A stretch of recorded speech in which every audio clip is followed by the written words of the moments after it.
오늘은 악수하겠죠. 네. 대통령이 아마 가운데서 이렇게 두 사람 이렇게 작게 만드는 네. 모양새. 그러니까 정청래 대표도 어쨌든 그게 뭐 중요하냐 저는 그 생각이 들어요. 사실 비판도 좀 했는데 한번 뱉은 말이 있으면 관성으로 돌아가거든요. 계속 악수를 안 할 수밖에 없는 상황이니까 일종의 출구 전략으로 대통령이 이렇게 셋이 같이 잡는다든지 뭐 네. 이런 식으로 모양을 좀 만들어주지 않을까 그 생각이 들어요.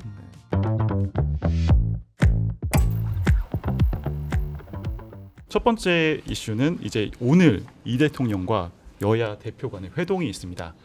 아무래도 굉장히 관심이 모이는 게 장동혁 대표도 굉장히 강하게 이 대통령과의 단독 회동을 얘도 요구를 했었고 실제 이제 성사가 될 텐데 아무래도 이렇게 어렵게 만든 자리다 보니 어떤 성과가 나올지 아니면 그냥 형식적인 좀 소위 말하는 빈손 회동에 그칠지 이 부분에 대해서 좀 언론도 그렇고 많은 이제 분들이 관심이 있을 텐데 준비 좀 어떻게 하고 계신 걸로 보고 계시나요? 뭐 이 손에 잡히는 가시적인 성과를 만들어내는 자리가 되긴 어려울 거라고 봅니다.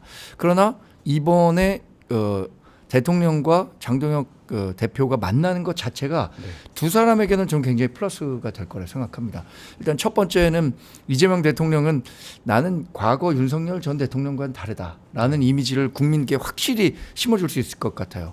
윤 전 대통령은 4.10 총선 패배 전까지 한 번도 야당 대표를 만나지 않았었거든요. 네. 그래서 그게 어떤 이 불통의 이미지를 굉장히 고조시켰었는데 그런 측면에서 이재명 대통령 확실히 좀 다른 모습을 보이고 있고 장동혁 대표는 정말 지금 정치 3년밖에 안 됐는데 굉장히 빠르게 정치적 위상이 높아졌잖아요. 그렇죠. 더군다나 이번에 당대표가 됐고 대통령과 야당 대표로서 1대1 구도를 딱 만든 것 자체 그 사진 하나 나오는 것만으로도 아주 큰 성과로 생각할 가능성이 커요. 그래서 거기서 뭐 어떤 구체적인 합의안 만들어 오기 어렵겠죠. 정치라는 게 지난번에 트럼프 미국 대통령 가서도 아직 서명도 못했는데 네. 정치는 더 복잡하거든요. 우리나라 정치는.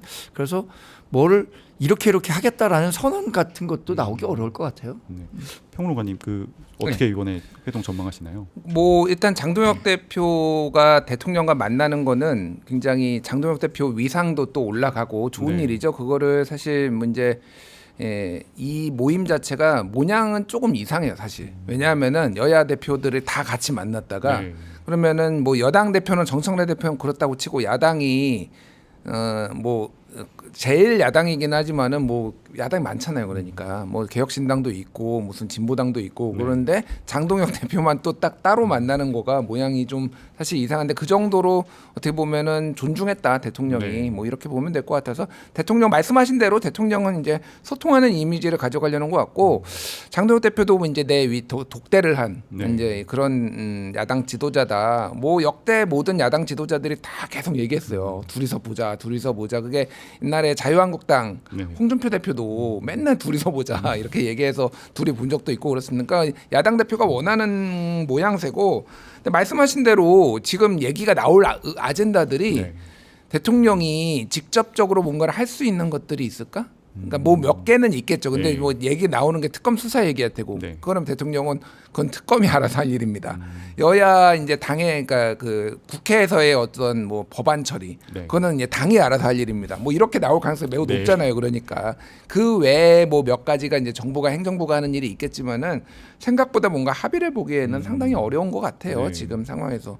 그리고 저는 이제 궁금한 게 모두 발언에서 장동혁 대표는 뭐라고 하고 네. 대통령은 뭐라고 할지 굉장히 궁금한데 최근까지 장동혁 대표가 이재명 정부 끝장내겠다, 이재명 끌어내리겠다 이런 얘기를 최근까지 했거든요. 네. 그러면은 이제 뭐 대통령이 이렇게 농담 던질 수도 있어요. 아, 우리 장 대표께서 자, 저 끌어내리겠다고 하셨는데 이렇게 뵈니 참 반갑습니다. 이렇게 얘기를 하면은 네. 장동혁 대표는 뭐라고 할 것인가 거기서 굉장히 궁금하네요. 예. 실제 만나 뵀을 때도 조금 센 발언들이 좀 나올까요? 아니면 수위 조절을 좀 할 걸로 보세요? 아니 당연히 수위 조절을 하죠. 장동혁 대표가 원래 약간 변신 잘하잖아요. 계속 이게 메시지도 계속 상황에 따라서 바꾸기 때문에 뭐 면전에서 제가 끌어내리겠습니다. 뭐 이렇게 할 수는 없는데 이제 오히려 이재명 대통령이 약간 그 상황을 약간 재밌게 활용할 수 있지 않을까 저는 그런 한번 예측을 해보는 거예요. 그러니까 네네네. 예. 저는 그 수위를 조절한다고 하더라도 네. 아까 얘기한 것처럼 뭐 끌어내리겠다 이런 얘기는 못하겠지만 네. 굉장히 강도 높은 얘기 할 것 같아요. 먼저 사법부 관련해서 특별 재판부 지금 네. 민주당이 네. 만들겠다고 하잖아요. 네. 장동혁 대표가 본인이 판사 출신이기도 하고 이 내란 특별 재판부와 관련해서는 정말로 우리가 우려할 만한 모든 일들이 거기 포함되어 있거든요. 민주당이 의회에서 본인들이 만들고자 하는 법안 뭐든지 만들 수 있는 구조잖아요. 행정권까지 같이 갖고 있기 때문에. 그래서 그 자유민주주의 근간이라는 3권 분립 가운데 유일하게 사법부만 지금 민주당의 영역 밖에 있는데 이것까지 민주당이 어떻게 한번 해보겠다는 거잖아요.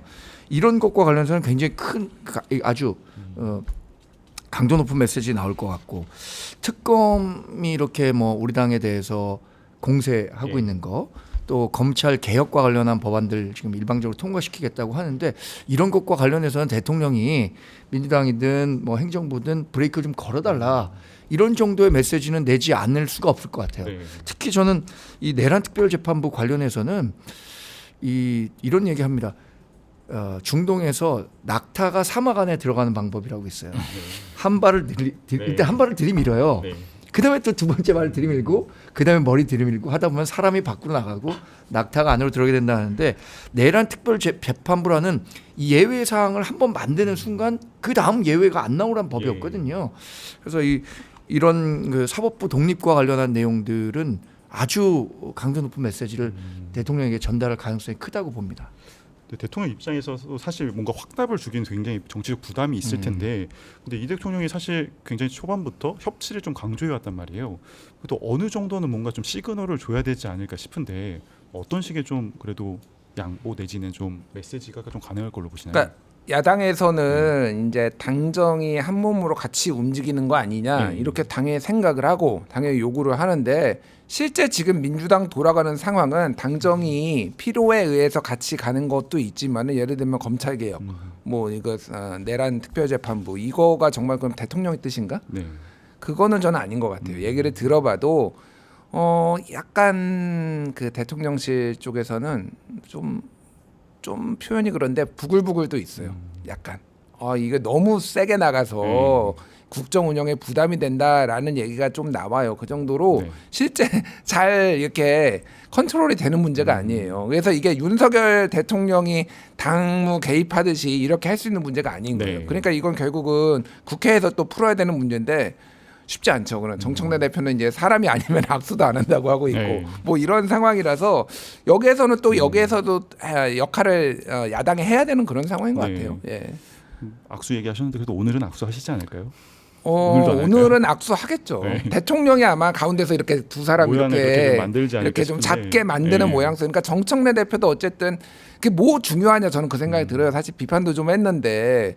근데 한번 이게 뱉은 말이 있으면 관성으로 돌아가거든요. 계속 이제 그렇게 악수를 안 할 수밖에 없는 상황이니까 일종의 출구 전략으로 대통령이 이렇게 셋이 같이 잡는다든지 뭐 이런 식으로 모양을 좀 만들어주지 않을까 그 생각이 들어요. 앞서 대변인님 말씀하셨다시피 사실 이번 회동을 통해서 어떻게 보면 장동혁 대표는 굉장히 정치적으로 많은 만남만으로도 얻는 것들이 좀 많아 보이는데 뭐 소위 어떻게 일부에서 뭐 차기 잠룡 이야기까지 나올 정도인데 물론 조금 앞서간 수도 아니 있습니다만. 실제로 야당 대표가 되는 순간 잠룡의 반열에 오르는 거죠. 뭐 그 장동혁 대표가 갖고 있는 그 정치적 포텐셜 전 굉장히 크다고 생각합니다. 그리고 제가 이제 장동혁 대표와는 한동훈 체제 시절부터 꽤 인연이 있었잖아요. 그분 평소 하시는 말이 정치 처음 시작하는 사람들은 대통령 되겠다는 생각으로 정치해야 한다. 본인도 그 생각 갖고 있다. 이번에 연합과 인터뷰할 때도 대통령 되겠다라고 얘기했잖아요. 그래서 그분 하여튼 이번 그 정치적 이벤트가 본인에게는 정말 좋은 기회가 될 거라고 생각할 거예요. 사실 지금 우리 당에는 이른바 뭐 장동혁 개라고 하는 현역 의원들은 없어요. 장동혁 대표를 지원했던 분들은 있죠. 그러나 장동혁 대표를 보고 따라가는 정치인은 없었는데 여기서 어떤 리더십 보여주는가에 따라서 나의 개파도 만들 수 있고 그걸 바탕으로 해서 이게 뭐 당대표 천년만년하는 건 아니지 않습니까? 다음번 당대표를 또 도전할 수도 있고 아니면 그 이후에 본인이 갖고 있는 정치적 스케줄러에 2030년 대선에 출마하겠다는 생각도 갖고 있을 수 있을 것 같고 그러니까 장동혁 대표에게는 일단 입학은 잘한 것 같아요. 학교 입학은 잘했어요. 근데 거기서 시험을 어떻게 볼 거냐 이건 본인의 정치력과 관련이 있다고 봅니다.